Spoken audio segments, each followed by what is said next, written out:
Olá pessoal, bem-vindo, bem-vinda a mais um vídeo do canal Canhota 10. Se está chegando por aqui agora, veja os vídeos anteriores, conheça o meu trabalho, o vídeo de apresentação e se gostar, manifeste-se, comente e principalmente inscreva-se no canal para a gente alcançar cada vez mais pessoas para falar de futebol. Nesse dia 9 de janeiro vão se reencontrar as seleções do Brasil e da Itália, ou pelo menos a maioria dos jogadores que estiveram naquela decisão da Copa do Mundo de 1994, disputada entre Brasil e Itália. É muita nostalgia envolvida, claro que o jogo vai ser num ritmo bem mais lento, afinal de contas lá se vão mais de 25 anos e não dá para exigir muito.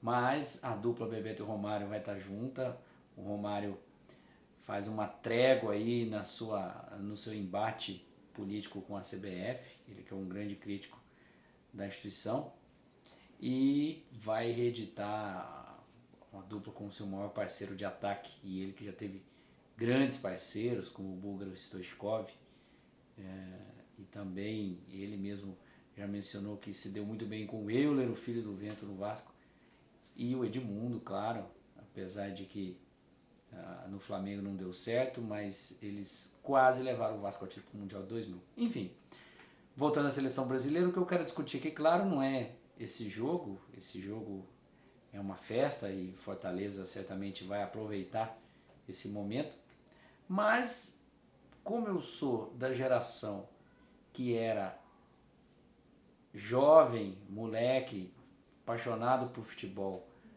na época da conquista do tetracampeonato, eu às vezes me sinto quase que na obrigação de defender aquela seleção brasileira que já apanhou muito em relação a futebol pragmático, e aí vem comparações com a seleção de 1982, que encantou, mas não levou. A questão que eu falo defender não é qual seleção foi melhor, isso acho que nem cabe muito essa discussão, é só para papo de boteco mesmo. Eu acho que o mais importante é que os anos 90, ainda mais com o nível que o futebol brasileiro está hoje, os anos 90 foram muito bacanas. Ainda era uma época que, apesar de já ter jogadores indo para a Europa, muitos craques jogaram nos times. Tivemos grandes equipes como o Palmeiras Parmalat, o Grêmio do Filipão com as suas particularidades, mas fez história conquistando Brasileiro e Libertadores. Depois o Filipão ainda levou o Palmeiras no fim da década mais uma Libertadores. Aquele Corinthians do Luxemburgo fez bonito, o Palmeiras de 96 do Luxemburgo fez mais bonito ainda. E tem outros times que ficaria um tempão aqui para lembrar, aquela portuguesa do Rodrigo Fabre. O Vasco de 92, o Flamengo foi o campeão com méritos, mas aquele Vasco de 92 com Edmundo e Bebeto no ataque jogava o fino também. Enfim, vou longe. Os anos 90, claro, no meu caso tem memória afetiva, mas eles têm o seu valor. E aí onde eu chego na seleção de 94? Claro que não foi um primor de futebol naquela Copa, mas a gente tem que entender também o contexto da competição. Se você pegar as equipes, o desempenho de cada uma das equipes, a seleção brasileira foi uma das melhores, se não a melhor em campo em relação à qualidade. A Nigéria teve ali alguma coisinha que encantou no começo. A Argentina, enquanto o Maradona não estava suspenso, parecia que ia encantar. A Bulgária do Stoichkov ia meio que aos trancos e barrancos. A Alemanha ainda estava numa fase de futebol burocrático. A Itália chegou na marra naquela decisão. Enfim, não foi uma Copa do Mundo de um primor técnico. Então tem isso também de como os jogos se encaixavam, como o Brasil e Itália jogaram aquela decisão ao meio-dia, numa temperatura acima de 40 graus. Tem muita coisa envolvida. Eu prefiro me lembrar e enfatizar que aquele elenco, aqueles jogadores, além de ter conquistado uma Copa do Mundo para o Brasil depois de 24 anos, eles têm trajetórias brilhantes e que encantaram muitas torcidas de vários clubes brasileiros naqueles anos 90. e que talvez naquele mês de junho e julho, com exceção do brilho do Romário e do Bebeto, né? A gente fala muito que o Romário ganhou a Copa sozinho, mas o Bebeto fez uma grande Copa, a dupla de zaga fez uma grande Copa, o Tafarel pegou o pênalti na decisão, enfim, também não é bem assim jogar tudo na conta do Romário. Claro que sem o Romário talvez não viesse, mas aí já é outra discussão. Mas o que eu gosto de lembrar é o seguinte: se você imaginar o que o Raí jogou de bola no início dos anos 90 pelo São Paulo, se ele jogasse tudo aquilo que ele jogou na Copa de 94, talvez o Mazinho mal entrasse em campo. E o próprio Mazinho, que assumiu uma posição um pouco mais avançada do que ele jogava no Palmeiras, o Mazinho era um craque com a camisa 8 do Palmeiras. O Zinho, que ficou com a fama de enceradeira, porque tinha uma função tática muito definida ali pelo corredor pelo lado esquerdo e foi obediente taticamente, por isso acabou ficando com essa fama. O Zinho era um craque de bola, fazia esse meio de campo com o Mazinho no Palmeiras Parmalat, que era coisa linda. E o Dunga, que até por conta de ser ranzinhos, até por ter levantado a taça xingando a imprensa, e depois por toda a controvérsia, passagem, aliás, 2 passagens como treinador da seleção brasileira, a gente se esquece como o Dunga era um grande volante, tinha uma saída de bola ótima, um bom passe, encarou cobrança de pênalti na decisão com personalidade.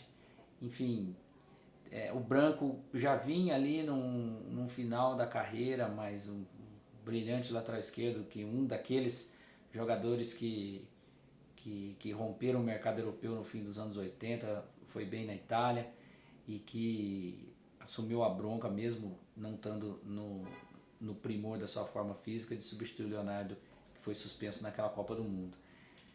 Enfim,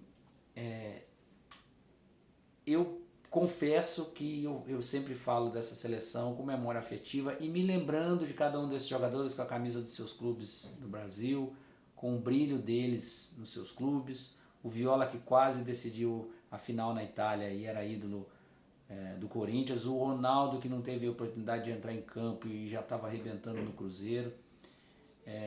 Era quase, com uma outra exceção, aqueles 22 jogadores, na época não eram 23 convocados ainda, a maioria deles eram realmente os melhores jogadores à disposição e era uma fase que tinha muito mais jogador que ficava de fora e que merecia ir a uma Copa do Mundo. Se a gente lembrar que Evair não foi, que Palhinha não foi, que o Careca, de uma maneira ainda que gera dúvidas, se desligou da seleção brasileira um ano antes. Renato Gaúcho não foi para essa Copa do Mundo.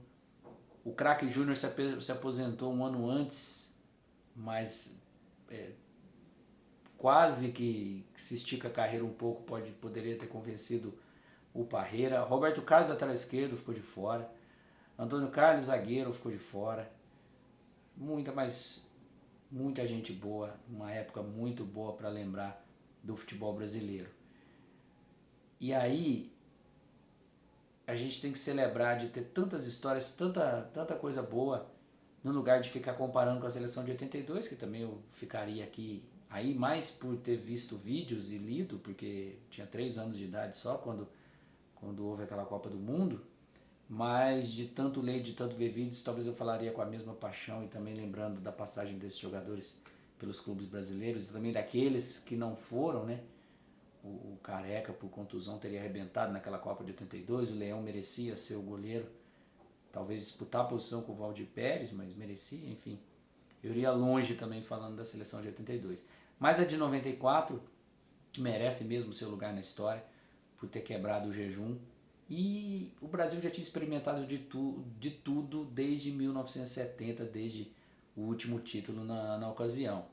74 com o Zagallo subestimando os holandeses, 78 aquelas batalhas na Argentina, 82 já falamos daquele futebol que encantou todo mundo, 86 um resquício de 82 e talvez passando da França não suportasse Maradona, mas podia ter chegado mais longe, e 90 aquela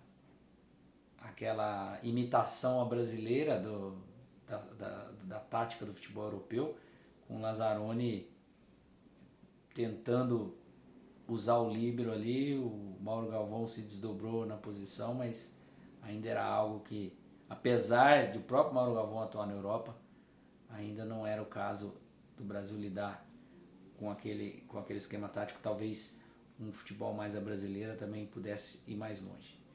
Enfim, lembranças são muitas, mas o que eu queria destacar para lembrar dessa seleção de 94, que nesse 9 de janeiro entra em campo novamente, agora veteranos, para reencontrar os adversários da Itália, é que eles têm um lugarzinho guardado no coração de quem gosta de futebol. Tá certo?